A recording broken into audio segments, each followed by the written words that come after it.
We are past Samson. We're moving on to Micah in Judges chapter 17. We're also going to Judges chapter 18 today. This is a different lesson for me to teach.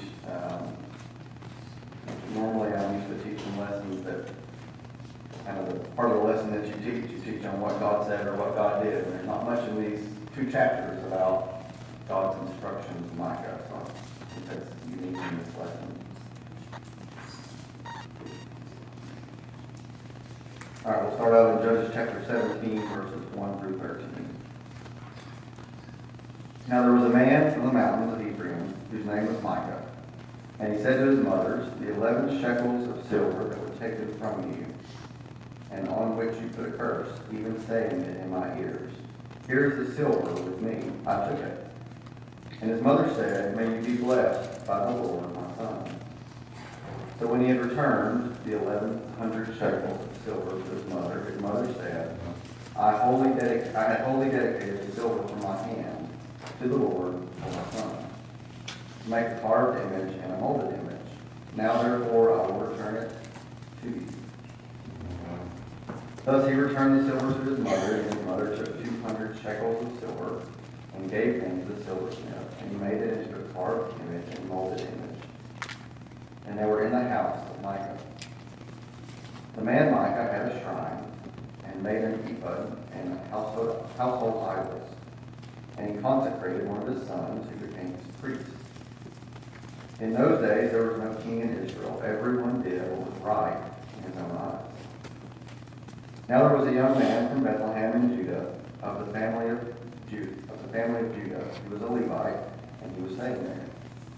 The man departed from the city of Bethlehem in Judah to stay wherever he could find a place. And then he came to the mountains of Ephraim, to the house of Micah, as he journeyed. And Micah said to him, where do you come from? So he said to him, I am a Levite from Bethlehem in Judah, and I am on my way to find a place to stay.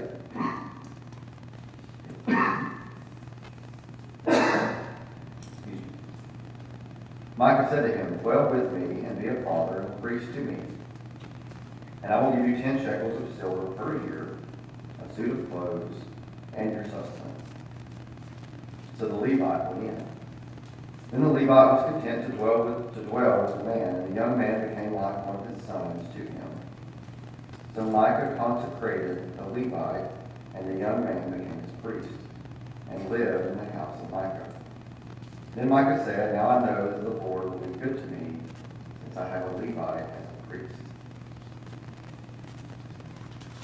So we see at the beginning of the story, it starts out with Micah stealing money from his mom. I guess first we need to start a little behind that. So it's at this point in Judges that the chronology of the book is kind of out of order. So the story of Micah, it's believed, is probably before the beginning of Judges, or toward the beginning of when we started reading about Judges, right after the death of Joshua. Is when it's believed that this story took place.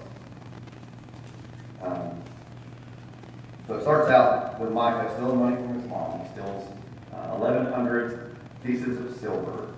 So we don't know exactly what that was worth, but we have an idea based on a couple references. First one is in this story, the traveling Levite. He was satisfied with how much? 10 pieces of silver a year. 10 pieces a year. So you're looking at 110 times that amount. Now granted, the Levite also was provided with sustenance and clothing, so he didn't need what we would consider a full salary to pay for all that. But still, 1,100 pieces of silver was quite a bit. It also was the same amount of silver in the previous story. What was the previous story? We saw 1,100 pieces of silver change hands. Delilah. So Delilah, the silver that she got for turning Samson over to the Philistines was 1,100 pieces of silver. So it was a large amount of money, enough that made Delilah have this deceit with Samson, probably enough for somebody to live off of for the rest of their life. So Micah's mother says that it's okay. So she cursed the money before. She didn't know who stole it, but then when she found out that it was her son, she was like, oh, it's okay. I'm glad it was you, basically. She says that money was intended for him to begin with. And it's interesting the way that she says that. She says that the money was meant for the Lord for her son. So we see that she hasn't forgotten God. She's still talking about Yahweh.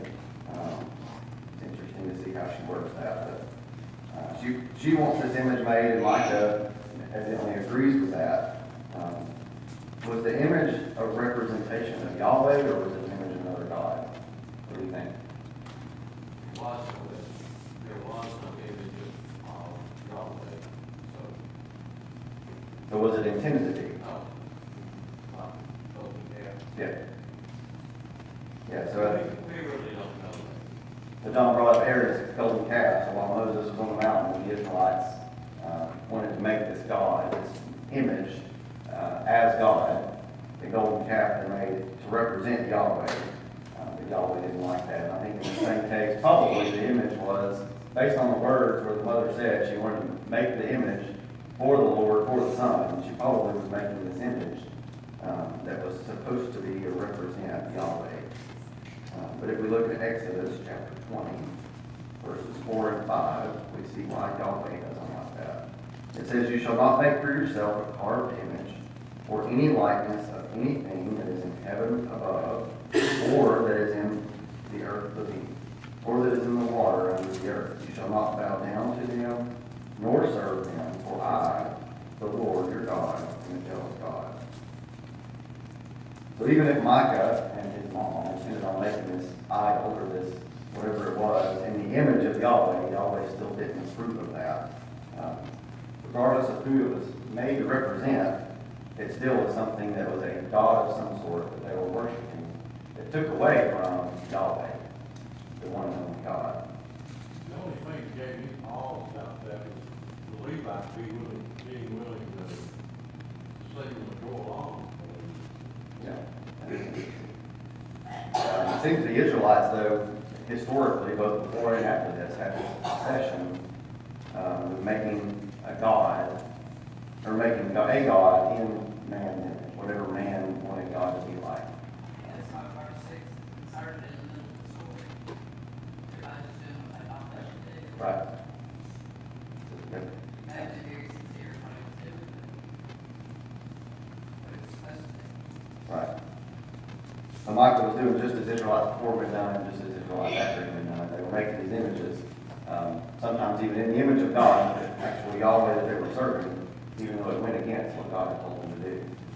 They were making God to fit their beliefs and their thoughts, what they had in their head. And I think that's very common in our world today. We don't create idols, and so we kind of think of these stories and look at them as those people were crazy, but that was just the thing that they did back then. That was how the people around them worshiped, that was how the people around them lived. But Christians and non-Christians today, still, we carve our own concept of what we think God should be.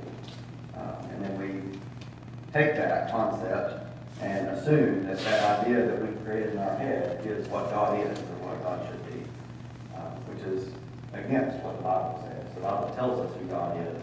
The Bible gives us the history of God and God's people, all the way from the very first man through the Israelites to Jesus. So we see who God is, and we have a very good, clear definition in the Scripture of who God is. And just like the Israelites went against what we read in Exodus, we have to take God's Word and we have to use the entire Word for our understanding. And we can't go creating in our mind that we want a God to be healed. We think God should do this, or we think God shouldn't do this. That doesn't mean that that's what God is. So the mom wanted to make this one idol, probably in the image of Yahweh. But Micah went further than that. Micah didn't just do the one. He wasn't satisfied with the one idol. He also made an ephod, and then more idols. He created his own shrine, which was basically a lit house of gods, and that was to be used for worship. So an ephod wasn't necessarily a bad thing in and of itself. So what was an ephod? A vest. Vest, basically, right? A linen vest, sometimes with gold lining in it as well. So it came about, it's actually described in Exodus as something that was created for Aaron to wear as a priest. So it's something priesthood.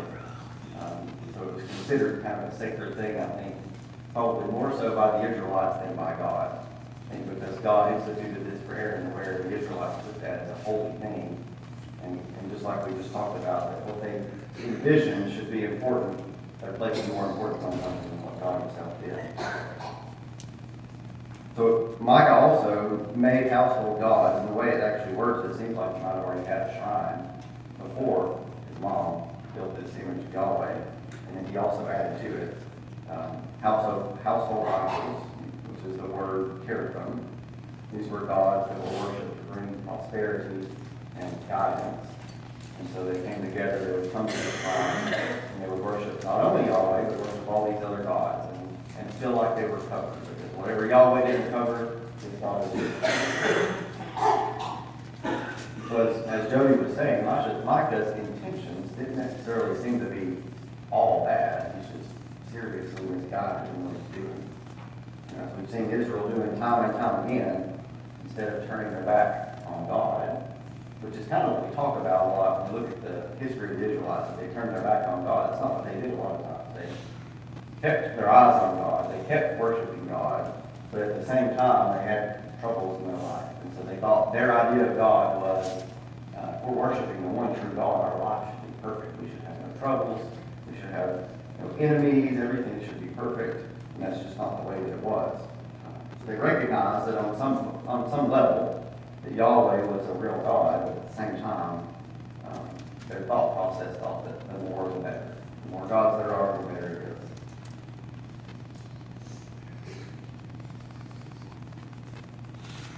As Jerry said in verse 6, right after it talks about Micah building that shrine, it says, there was no king in Israel, everybody did exactly what was right in their eyes. So they weren't trying to go against God. They just didn't have a leader, and there wasn't a leader. For whatever reason, there wasn't a king, so there wasn't a leader for the tribes appointed, and then that passed on down. The men of the house were good leaders, apparently. So everybody did what was right in their own eyes. So notice the last word of that verse. It wasn't right in their own eyes. It's not that it wasn't right in their own mind, in their own heart, but it wasn't right in their eyes. What's the difference in that? Why do you think you use the word eyes and not heart or mind?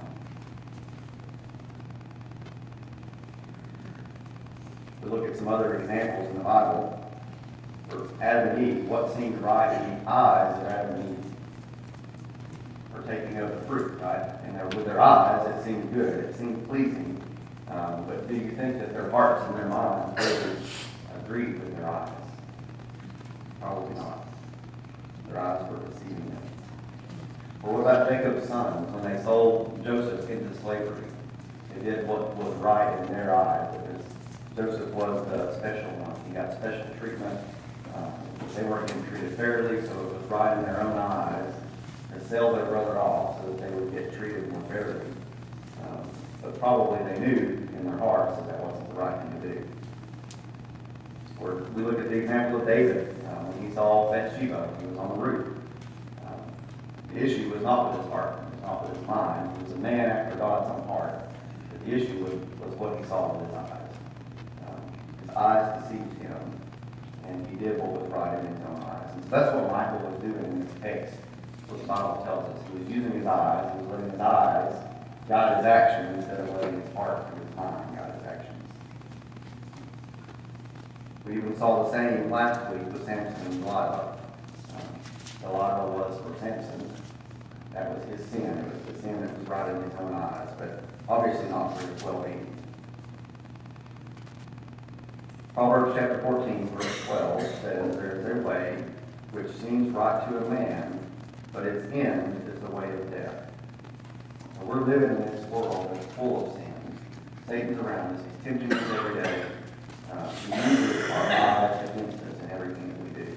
He shows us something through our eyes that's pleasing to us, whether that be money or material things, whether that be lustful desires or whatever. Or he uses our eyes to look at those around us. We can see the actions of those around us. We see what other people are doing or what kind of lifestyle they're living, and we get envious or jealous of their lifestyle, or something they're doing makes us angry, so we get filled with rage. All of that comes through our eyes. So we have to use this example from Micah to be careful about what we let our eyes guide us to do. We need to always look to our heart and then look at Scripture when we're looking at what's the right thing to do.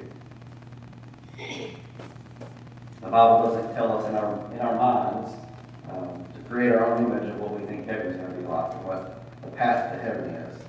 The Bible gives us a prescriptive path of what we need to do to get to heaven. The Bible doesn't tell us to build a shrine like Michael built this shrine, which he thought was cool and he thought it was a good thing to use as a place of worship. The Bible tells us today as believers come together as the church. We are the church. We are the body of Christ. And it gives us instructions on how to worship. And Micah, actually, I had that as well. That was in the law. They were told what they were to do to worship. But he decided that he wanted to add his own spin on it. He wanted to add. He had a little bit of it, because he was excited when Levi came. They had already appointed his son, and here was Levi, and he issued his praise. That's right. I mean, Well, that all Levites are not priests. That All priests are all Levites. priests are Levites. Not Levites. Because the priests were only, the Levites were of the priestly tribe, but only Aaron's descendants were priests. The others worked around the tabernacle as carriers and singers and everything like that, but they were not priests. And I had never read that before, but it said that it seems that some of the priests, some of the Levites were jealous of not being able to be priests, and so they sold them out for themselves out to be priests. Yes. Well, the Levites had a specific job, and this is the way they were supposed to earn their living. This function is broken down, and I guess that's how some of these Levites walking around. His brother obviously didn't have the income that God had set aside and provided for him. He was out walking around. He was happy to run across a paid job. So that y'all follow my notes perfectly, so I was just about to say, let's look at the Levite. So the Levite, he's from Bethlehem. He appears to be traveling, as they were saying. So he's traveling. It looks like he's traveling alone. So he was a young man. We see that he was a young man. What was he doing by himself? Why was he traveling alone? So if I just take into context now, think about that today. If there's a young man out traveling right now, trying to find something, my assumption would be that something's going on. He's on the outs with his family. He's doing what young boys often do still today, trying to find his own way in the world. To Mike's point, he's trying to find work, whatever he can do to find money, whatever he can do to find a name for himself. He wants to feel important. He wants to be important. But evidently, he was not of the tribe of Aaron, or of a descendant of Aaron. He probably wasn't a priest in that nature. So because he was a Levite, he wanted to go out and find somebody that would hire him to be a priest. So he ends up stopping at Micah's house, and you see at first Micah questioning him, just like you would expect somebody to. Somebody's traveling through, Micah says, "Who are you? What are you doing here?" But as soon as Micah hears that he's a Levite, that's when he gets that idea, as Jody was talking about. As soon as he hears it's a Levite, Micah changes his tune from, "Well, who are you and what do you want?" And immediately he starts devising this plan to use this boy who's obviously lost and obviously probably on the outs with his family, not in good graces with his parents, I would assume, if he's out like this. And Micah decides that he's going to use him for his own purpose. And he's already got a son, like Jody said, that he's already appointed as a priest. But he knows that that's not the way that God prescribed for him to do. So he finds out this man is a Levite, and he says, well, that's going to fit perfectly into this scheme of worship that I'm developing, that I think that my family and I want others to follow with me. So he sees his opportunity to find this legitimate priest, and he seizes it. He thinks that's going to make the whole operation that he has a legitimate operation. So for the Levite boy, he's the perfect example of a hireling. So it's a new word that I ran across in studying for this. I thought it was just made up. So a hireling, somebody that works purely for material reward. So in his case, he working just for the money, he's working also just for the glory for himself, not for the glory for God. And I think we're seeing some of that still in the church today. We see people that come out, and preachers or priests, they call themselves, come out and they're hirelings. They're doing it for the money. They're doing it so that people think that they're a good person. They're what Jesus calls wolves in sheep's clothing. They work as ministers, but they're not doing it for the glory of God. They're doing it for the glory of themselves. They want all the attention. They want all the eyes on them, and they want to be paid for it as well. So I think an example that Jesus tells us goes all the way back to the Israelites. We see that took place in God's people thousands of years ago. It was still taking place in Jesus' time, and it's still taking place today.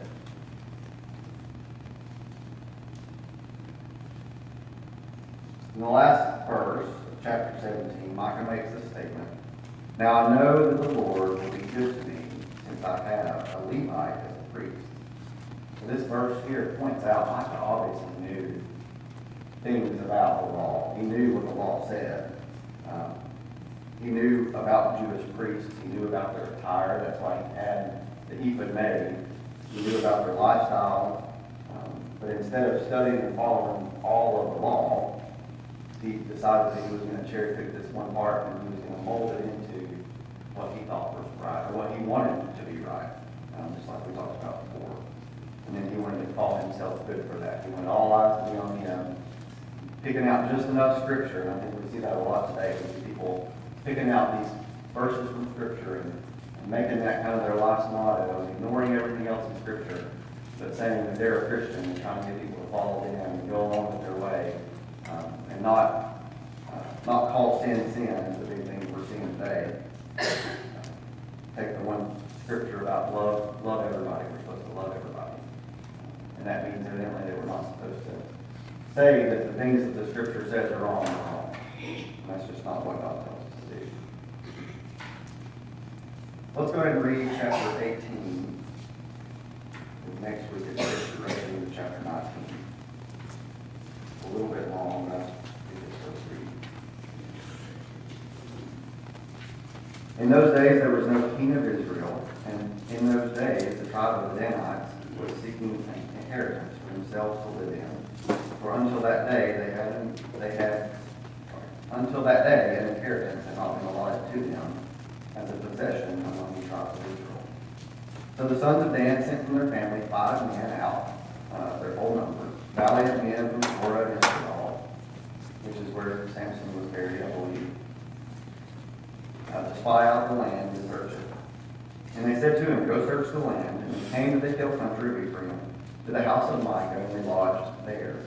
When they were near the house of Micah, they recognized the voice of the young man, the Levite, and they turned aside there and said to him, Who brought you here? And what are you doing in this place? And what do you have here? He said to them, Thus and so has Micah done to me, and he has hired me, and I become his priest. They said to him, Inquire of God, please, that we may know whether our way on which we are going will be prosperous. The priest said to them, Go in peace, your way in which you are going has the Lord's approval. Then the 5 men departed and came to Laish, and saw the people who were living in insecurity, after the manner of the Sidonians, quiet and secure. For there was no ruler humiliating them for anything in the land. And they were far from the Sidonians, and had no dealings with anyone.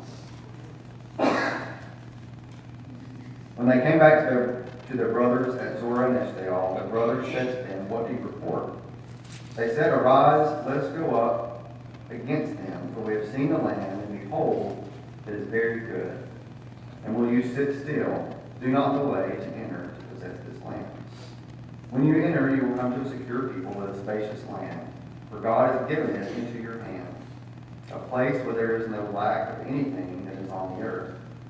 Then from the family of the Danites, from Zorah and from Eshtaol, 600 men armed with weapons of war set out. They went up and camped at Kirath-Jearim in Judah. Therefore they called that place Mahanath Dan to this day. Behold, it was west of Kirath-Jearim. They passed from there to the hill country of Ephraim and came to the house of Micah. Then the five men who went to spy out the country said to their kinsmen, "Do you know that there are in those houses an ephod, and house of idols, and a graven image, and a molten image? Now therefore consider what you should do." They turned aside there and came to the house of the young man, the Levite, the house of Micah, and asked him of his welfare. The 600 men, armed with their weapons of war, who were of the sons of Dan, stood by the entrances of the gate. Now the five men who went to spy out the land went up and entered there, and took the graven image, and the ephod, and the household idols, and the molten image, while the priest stood by the entrance of the gate, with the 600 men armed with weapons of war. When these went into Micah's house and took the graven image, the ephod, and the household idols, and the molten image, the priest said to them, "What are you doing?" They said to him, "Be silent, put your hand over your mouth, and come with us, and be to us a father and a priest. Is it better for you to be a priest to the house of one man, or to be a priest to a tribe and a family in Israel?" The priest's heart was glad, and he took the ephod and the household idols and the graven image, and he went among the people. Then they turned and departed, and put the little ones and the livestock and the valuables in front of him. When they had gone some distance from the house of Micah, the men who were in the houses near Micah's house assembled and overtook the sons of Dan. They cried out to the sons of Dan, who turned around and said to Micah, "What is the matter with you, that you have assembled together?" He said, "You have taken away my gods, which I have made, and the priests, and have gone away. And what do I have besides? So how can you say to me, what is the matter with you?" The sons of Dan said to him, "Do not let your voice be heard among us, or else fierce men will fall upon you, and you will lose your life with the lives of your household." So the sons of Dan went on their way, and when Micah saw that they were too strong for him, he turned and went back to his house. Then they took what Micah had made, and the priest who had belonged with him, and came to Laish, to a people quiet and secure, and struck them with the edge of the sword, and they burned the city with fire. And there was no one to deliver them, because it was far from Sidon, and they had no dealings with anyone. And it was in the valley which was near Beth-Rehob. And they rebuilt the city and lived in it. They called the name of the city Dan, after the name of Dan, their father, who was born in Israel. However, the name of the city was formerly Laish. The sons of Dan set up for themselves the graven image, and Jonathan, the son of Proportion, the son of Manasseh, and he and his sons were priests to the tribe of the Danites until the day of captivity of the land. So they set up for themselves Micah's graven image that he had made all the time that the house of God was at Shiloh. So it starts out talking about the Danites not having an inheritance, which kind of points back to this being at the beginning of the passage or chapters of Judges, chronology-wise. So the Danites were looking for a land. They were looking for a place to stay. They did not have an inheritance yet. And instead of waiting on God to provide one for them, they were out actively seeking that.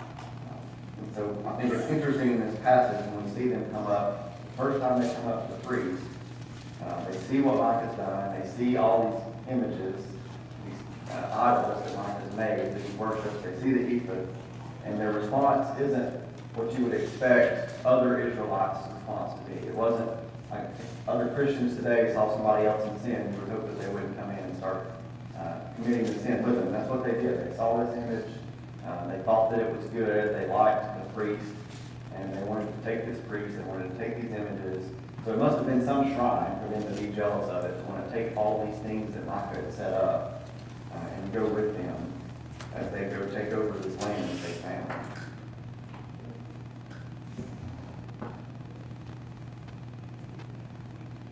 And the Levite, what's the response of the Levite? When they tell him it's better to be a priest to a whole people than it is to one. Yeah, he's got it, all right. So that tells you right there that he wasn't out for the glory of God, he was out for his own glory. As soon as a better opportunity came along, he was going to go with it.